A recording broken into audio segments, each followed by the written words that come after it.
The Grand Council chamber of the Stellar Assembly, a massive crystalline geometry of impossible angles, hung suspended in the lightless void, its facets reflecting the cold, distant gleam of 1,000 suns. As I, Ambassador Xylos of the KOLL Dominion, settled into my ergonomic hover seat, I immediately registered the stark, empty section where the human delegates should have been. No one expected them, not after the atrocity that had unfolded upon New Montana. "Order! Order in the chamber!" High Chancellor Grax's voice boomed, a resonant bass echoing across the abyssal space. His 4 forearms, covered in thick, shifting scales, rose in the familiar, authoritative gesture. "We are gathered here to formally discuss the incident involving the human response to the G-Drade operation." I suppressed a dry, hissing laugh, instantly earning a cold, multifaceted glare from Ambassador Cthultio of the Scorer Swarm. Incident, they called it. The vaporization of a Gravic battle fleet was apparently just a minor governmental incident. The Chancellor continued, his scaled skin shifting from a cautious green to a worried, mottled purple. "The humans," Grax continued, his voice tight, "have issued what they term a final notice of grievance. Ambassador Xylos, please read the communication for the Council." They always delegated the most uncomfortable duties to the KRL, perhaps because our complex throat sacs were uniquely capable of rendering human phonemes without excessive translation distortion. I activated the holographic document and cleared my sacs. To the Stellar Assembly and all associated species, I began, working to keep my voice steady. For 300 standard cycles, humanity has participated in good faith within your governmental framework. We have endured punitive trade restrictions that crippled our outer colonies, we have watched as you carved up our expansion zones, and we have suffered your protective scientific oversight, which has deliberately retarded our developmental research. The chamber erupted into a chorus of agitated murmurs. I raised my voice, but the unprovoked attack on New Montana crosses a line that cannot be uncrossed. You have mistaken our patience for weakness, our diplomacy for fear, our restraint for limitation. I paused, allowing the weighty silence to settle as council members shifted uncomfortably in their seats. Consider this humanity's resignation from the Concordat, effective immediately. Any species that stands between us and justice for New Montana will be considered hostile. You have 24 standard hours to choose your position. Choose wisely. The chamber exploded, dissolving into a maelstrom of fear and outrage. Trade Minister Xylos of the Crystal Cartels, overwhelmed by the ultimatum's sheer weight, spontaneously fainted, her intricate crystalline form tinkling like shattering glass as her attendants scrambled to catch her. The hive representatives began a rapid, agitated clicking that spoke of emergent panic, yet High Chancellor Graxator remained motionless, all 4 hands clasped tight, his scales now a sickly, shocking white. Ambassador Cthulhu's sharp, chitinous voice cut through the noise. "Surely the humans understand their position? They are one species among hundreds. Their military power is a mere fraction of the combined fleet." I couldn't help myself. I laughed. Everyone turned to stare, forcing me to articulate the blinding truth they still willfully ignored. "My esteemed colleagues," I said, my voice heavy with a profound sarcasm, "has it occurred to any of you that the humans waited precisely until now to send this message? That perhaps they have spent these 300 cycles preparing for exactly this moment?" The resultant silence was absolute and deafening. The council chamber's tension stretched uncomfortably as I pulled up historical records on my neural display, though I hardly needed the data, for every diplomat worth their salt knew the 3 predictable breaking points that had led us to this precipice. "Perhaps," I suggested, rising stiffly from my hover seat, "we should review how we arrived at this catastrophic moment, beginning with the infamous Kylar ban." High Chancellor Graxator nodded wearily, a reluctant concession, for even he could not deny the colossal idiocy of that particular decision. Officially, the ban was rationalized as necessary to protect developing species in the Kylar sector from aggressive human economic practices. In reality, it was the raw protectionism of the crystal cartels securing their monopoly on quantum crystalline computing. The humans submitted 17 separate proposals to modify the ban, I continued, watching my colleagues squirm, each one more reasonable than the last. But no. Trade Minister Xyla and her precious cartels prioritized their profit margins. A harsh, rattling laugh escaped my throat sacs. Then came the mass starvation on New Montana, New Texas, and 5 other human colonies, all cut off from their supply lines. The humans requested emergency aid, we voted no. They requested temporary exemptions, we voted no. They requested permission to relocate their citizens, we voted no. Ambassador Cthulhu clicked his mandibles irritably. The law must be upheld. The law! I cut him off. Let us talk about the Nexus Prime event then, when the combined fleet declared human expansion zones as protected sanctuaries for space-dwelling silicoforms. Strange, I mused, how those very same silicoforms were mysteriously cleared out 5 cycles later for Gravic colony ships.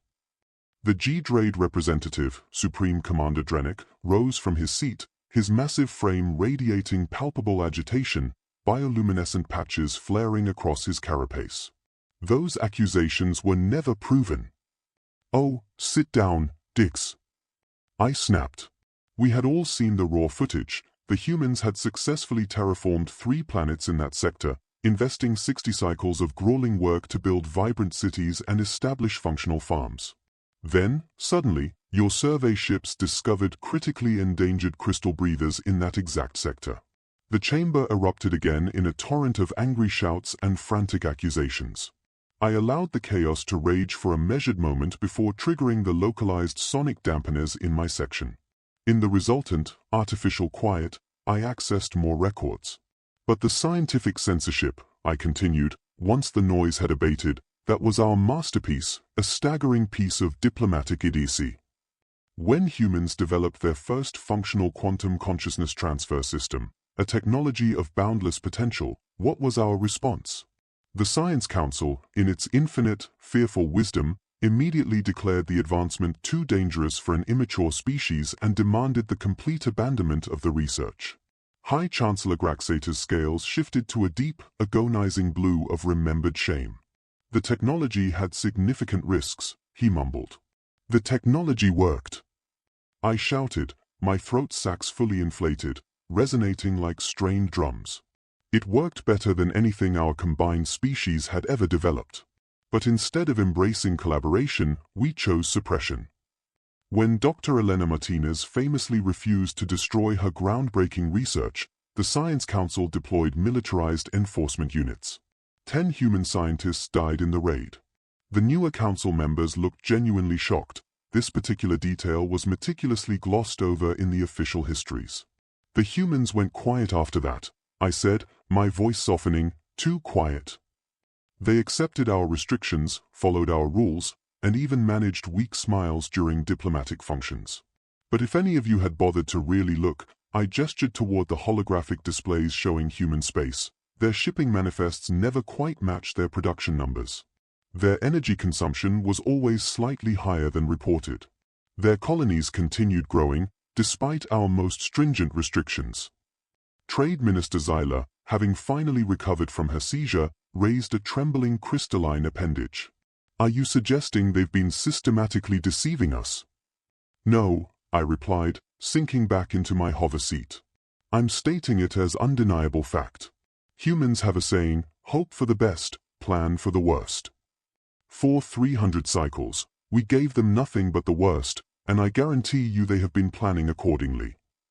The chamber fell into a profound, chilling silence, the terrible implications of my analysis singing like a high-pitched psychic hum in the air.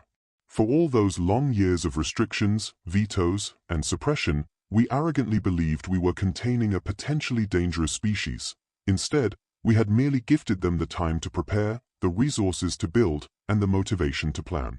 Now, with the ashes of New Montana still cooling, we had finally pushed them past their calculated breaking point. The holographic display at the council chamber's center flickered violently to life, projecting the charred ruins of the human world. Even 3 standard days after the Gravic attack, raging fires still burned across the continent-spanning wheat fields. The massive agricultural domes lay shattered, their broken shells scattered across the ravaged landscape like the calcified bones of colossal, ancient creatures. Play the footage, I demanded, my voice rough with raw, unkyll emotion. Most of my colleagues flinched, knowing the impending horror. The recording commenced. New Montana's orbital defense platforms hung silent in space, powered down as meticulously required by Concordat law. The G-Drade fleet dropped out of hyperspace, 47 capital ships strong. No warning. No demands. Just immediate, overwhelming force. Stop! Supreme Commander Drennick protested, his face a mask of pleading distress. We all know what happened.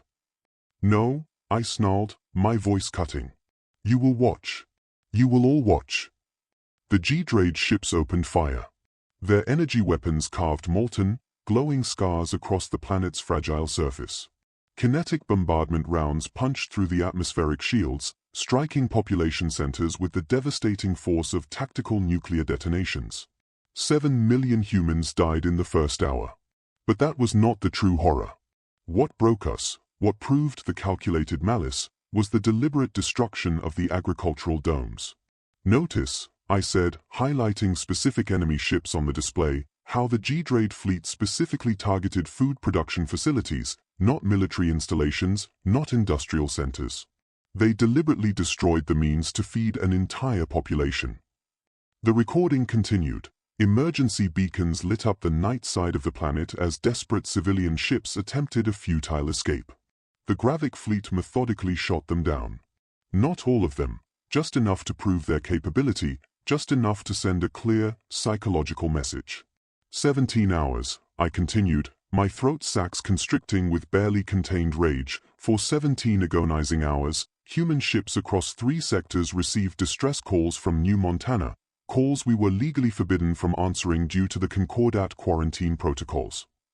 High Chancellor Grax raised all 4 hands, his voice strained. The protocols exist to prevent conflict escalation. The protocols, I cut him off, exist to protect aggressors like the G-Drades from consequences.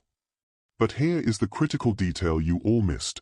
The humans obeyed those protocols for 17 torturous hours while their people died. They obeyed your laws. I switched the display to current sensor readings. Then, precisely 18 hours after the first shot was fired, every human military vessel in known space activated a previously unknown drive system and simply vanished. The chamber erupted in concerned, disbelieving murmurs. Ambassador Cthulhu's antennae twitched nervously. Vanished where? That is the interesting part, I replied, unable to suppress a rising note of dark admiration in my voice. According to our best sensor data, they didn't jump or move, they simply ceased to be detectable. 5,000 ships, gone, as if they had never existed. Trade Minister Xylos's crystalline form vibrated with palpable anxiety. Impossible! Our detection systems must be jammed. Yes, I finished for her, by technology we didn't know they possessed. Just like we didn't know about their fleet's true capabilities, or their actual industrial capacity, or the massive military installation buried 2 kilometers beneath New Montana's surface. That got their attention. I triggered another holographic display, this one showing deep-scan readings of New Montana taken just moments before all our sensor platforms in the system mysteriously failed. See that? I pointed to the immense structure beneath the planet's crust. While we were busy congratulating ourselves on keeping humanity contained, they built a fortress under our very noses, one that not only survived the bombardment but, according to our final readings, was actively launching ships. But that is not the worst part, I continued, reserving my greatest revelation for the close. The worst part is what happened 6 standard hours ago. Would anyone care to guess? Silence saturated the chamber. I allowed it to stretch, watching my colleague squirm. Every human in known space disappeared. Not just military personnel. Every human trading post, diplomatic mission, research station, civilian contractor, all empty. 3 billion individuals, across 700 systems, gone in an instant. The implications hit the Council like a focused plasma blast. High Chancellor Graxator's scales turned an alarming, almost ethereal white. That's not possible. The energy requirements alone. Quantum consciousness transfer, I said quietly. Remember that technology we forced them to abandon. It turns out they did not abandon it, they perfected it. Now, we have no idea where humanity's population has gone, where their fleet is based, or what they are planning. I stood up, looking each council member in their various sensory organs. But we do know one thing. In the last transmission from New Montana before the Galactic fleet opened fire, Governor Chen said something to her people. The humans have been kind enough to let us keep that recording. I played the clip. Governor Chen's voice, calm despite the approaching fleet, filled the chamber. Remember the Alamo. None of our cosmic archivists could explain the reference, I stated, watching the terrible comprehension dawn upon my colleagues' faces. Until now. It is a concept derived from human military history. It means they are about to make someone pay dearly for a mistake. The chamber's emergency alerts, as if on cue, chose that precise moment to start blaring. Reports flooded in from every known sector of the Concordat. Human ships materialized out of nowhere, seemingly violating all known tenets of causality. Strategic targets were hit with surgical, devastating precision. A single message was broadcast on all known frequencies. Humanity thanks the stellar assembly for its patience. Now, please sit back and observe how warfare should be conducted. The council chamber emergency alert screamed incessantly, filling the air with pulsing red holographic warnings as a torrent of battle reports poured in from across stellar assembly space. Supreme Commander Drennick Tor kept frantically barking orders into his neural link, his bioluminescent patches pulsing faster and faster with increasing, debilitating panic. Galactic Fleet Base Dark Sunder Base, gone. Just gone. His voice cracked with sheer disbelief. 300 ships. 50,000 personnel. The humans hit it with some kind of weapon, I finished for him, checking my own updates, that turned everything within a 50-kilometer radius into elementary particles. They call it the Manhattan Protocol. Apparently, they've had that particular surprise waiting for 3 decades. The G-Drade commander's facial tentacles writhed in unholy distress. But our shields can't stop a weapon that changes the fundamental forces holding matter together. I interrupted, not bothering to hide my satisfaction. Really makes you wonder what else they developed while pretending to follow our technology restrictions, doesn't it? High Chancellor Grax's scales had settled into a shade of static gray I had never witnessed before. The combined fleet is mobilizing. We have numerical superiority.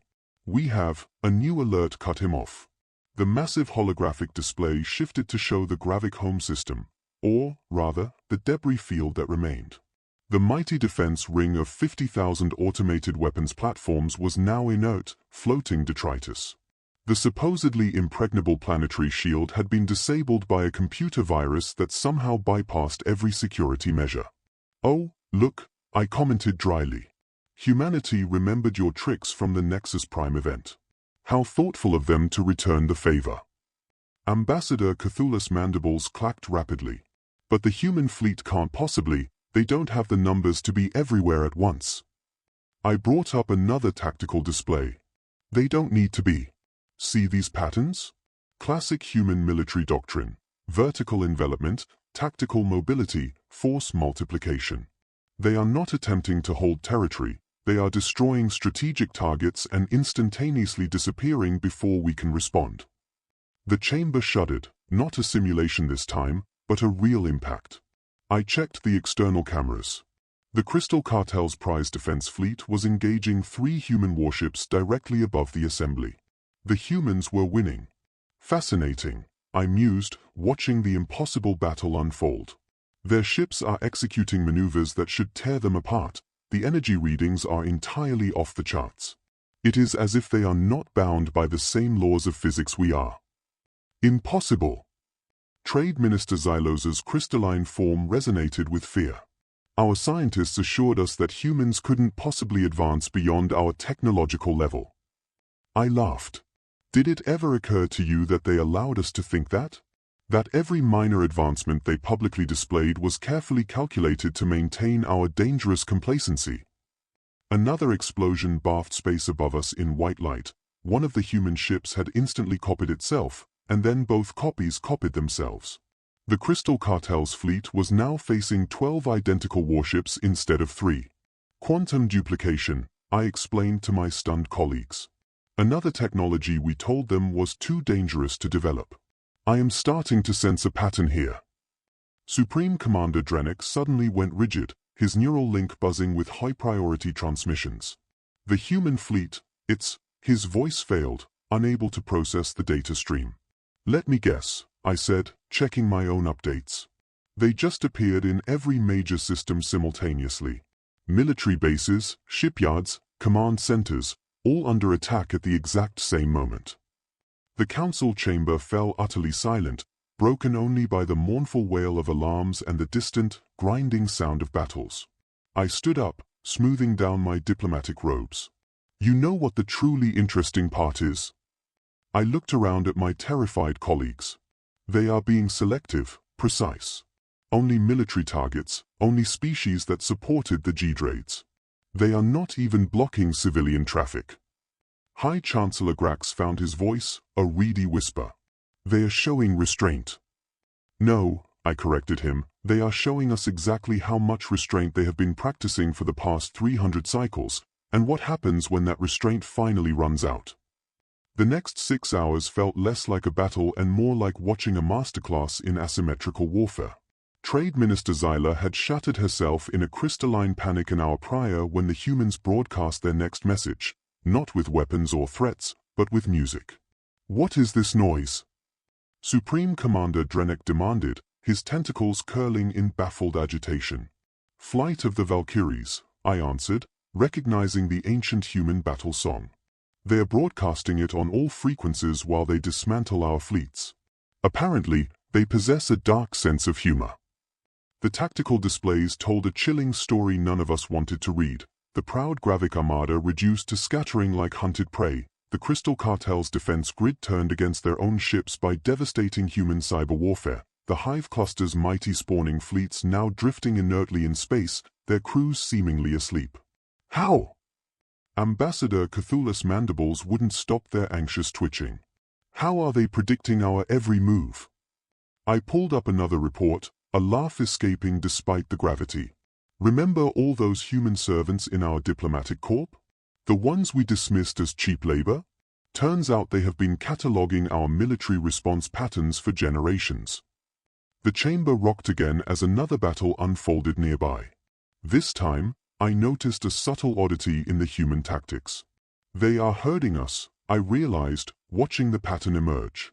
Every attempted retreat route led directly to a prepared ambush. They mapped out this entire campaign before firing the first shot. High Chancellor Graxator's scales had settled into a permanent shade of terminal gray. The combined fleet is reporting strange malfunctions, ships shutting down, weapons failing. Quantum virus, I explained, reviewing the data. They infected our networks years ago, lying dormant, gathering data, waiting for the signal.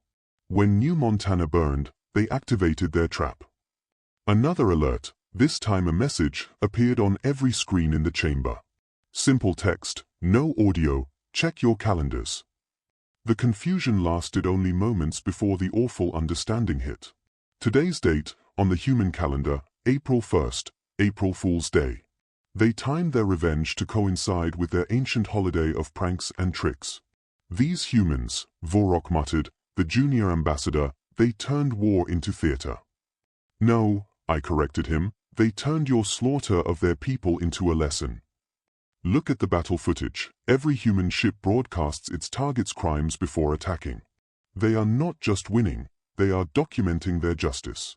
The tactical displays continued to showcase more human ships, materializing from non-space using tactics that profoundly defied conventional physics. Some phased clean through solid matter, others manipulated local temporal mechanics, arriving at their targets moments before they launched their attacks. That's impossible, one of the junior ambassadors whispered, aghast. The energy requirements alone. They solved cold fusion 40 cycles ago, I revealed, enjoying the profound, shocked gasps. Kept that quiet, too, along with quantum tunneling, temporal mechanics, and about a dozen other technologies we dismissed as purely theoretical. A new tactical assessment flashed across my neural link. The G-Drade home fleet, the very pride of their empire, had just surrendered unconditionally. The Crystal Cartel's defense forces followed suit minutes later. The dominoes were falling exactly as humanity had planned. You know what is truly terrifying? I asked the stunned council. This is not even their full force. Long-range scans suggest the majority of their fleet is still waiting in whatever pocket dimension they have been hiding in. Supreme Commander Drennick slumped in his hover seat. How long have they been planning this? Since the first trade restriction, I said quietly. Every insult, every restriction, every diplomatic slight, they remembered them all, building their response one piece at a time, creating redundancies we never imagined. The chamber's main screen lit up with a new message from the human fleet, this time accompanied by another Earth song, a dark, triumphalist march called the Imperial March. We're not going to win this, are we? High Chancellor Grax asked, his voice barely a whisper. I shook my head. Chancellor, we lost this war 300 cycles ago. We just didn't know it until today. 1 month after what humans now call the April Fool's War, I stood in the rebuilt council chamber. The changes were stark, impossible to miss. The Gravik seat sat empty, their entire empire now under human oversight. The Crystal Cartel section had been reduced to a single, humble chair. In the center, where the High Chancellor's platform once floated, stood a simple, unadorned wooden podium. Admiral Mia Rodriguez stepped up to that podium, her dress uniform gleaming under the artificial starlight. No weapons, no guards, just quiet, formidable confidence. The terms are non-negotiable, she announced, her voice carrying that peculiar human mix of warmth and terrifying steel. But they are, we think, fair. I watched my fellow ambassadors as she outlined humanity's demands. No more technology restrictions, no more artificial trade barriers, no more interference with human expansion. Simple terms that would have prevented this entire disaster if we had offered them 3 centuries ago. You're not demanding reparations? Trade Minister Xylos asked, her crystalline form still showing stress fractures from her earlier shattering. Admiral Rodriguez smiled, not the diplomatic smile we were used to from humans, but a real, genuine expression of quiet power. Your functioning economies serve our interests better than your bankrupted ones. We're not here for revenge. We're here for change. Supreme Commander Drennick, now the last high-ranking officer of the G-Drade Command, raised his tentacles. And our military forces will be limited to defensive capabilities only. Only, Rodriguez replied firmly. You can keep your patrol fleets, but the next species that launches an unprovoked attack will find their entire military infrastructure turned into a quantum physics experiment. Again, I could not help but notice how the Admiral's hand briefly touched a small, metal decoration on her chest, a new Montana Service Cross. She had lost family there, I realized, yet here she stood, offering a path to peace. There is one more thing, Rodriguez continued, triggering a brilliant holographic display that materialized over the podium. We are establishing a new research initiative, open to all species. No restrictions, no censorship, merely pure science and pure cooperation. The chamber buzzed with surprised murmurs, the ambassadors reeling from the implications of such generosity. High Chancellor Graxator's scales shifted to a cautious, querying green. You would share your advanced technology? Share? No, Rodriguez said, shaking her head precisely. We are offering you the chance to develop it yourselves, with guidance. Think of it as a galactic scholarship program. It was then that the profound scope of humanity's plan became terrifyingly clear. They were not creating an empire, they were building a school. The universe is bigger than our petty power games, Rodriguez continued, her gaze sweeping the chamber. There are threats out there that will require all of us, united, working together. Real threats. The kind that make our recent unpleasantness look like a children's game. She gestured toward the chilling vista of stars visible through the chamber's crystalline walls. Humanity did not develop all this technology merely to win a war. We developed it because we looked into the deep, echoing dark between stars and saw things coming, things that should scare you far more than we do. The chamber fell silent. I observed how every ambassador instinctively found themselves staring into the terrifying, absolute black of space, wondering what unspeakable entities humanity had witnessed that drove them to such phenomenal, preemptive lengths. So, Rodriguez concluded, her voice gaining steel, you have a choice, join us in preparing for the real fight, or stay locked in your comfortable ignorance. But understand this, we will not let anyone hold back progress anymore. The universe cares nothing for our politics or our pride. It only respects preparation. As the Admiral stepped down from the podium, I could not help but laugh, a raw, shuddering sound. My colleagues turned to stare at me. 300 cycles, I explained, wiping moisture from my straining throat sacs. We spent 300 cycles trying to contain humanity because we feared what they might become, and in doing so, we forced them to become exactly what we feared, but better than we could have ever imagined. Admiral Rodriguez paused on her way out. You know, Ambassador Xylos, there's an old human saying, be careful what you wish for, you might get it. And what did we wish for? I asked. She smiled that terrifyingly genuine smile again. You wished for humanity to learn its place in the galaxy. We did. Turns out that place is at the front of the class, teaching the rest of you how to survive what's coming. As she finally departed, I looked around at my fellow ambassadors and saw the cold, shared realization etched upon all their faces. We had tried to play teachers to humanity, never once understanding that we were the ones who desperately needed schooling. The boundless, star-strewn void seemed a little darker that day, but for the first time in centuries, we were not facing that immense, cosmic darkness alone.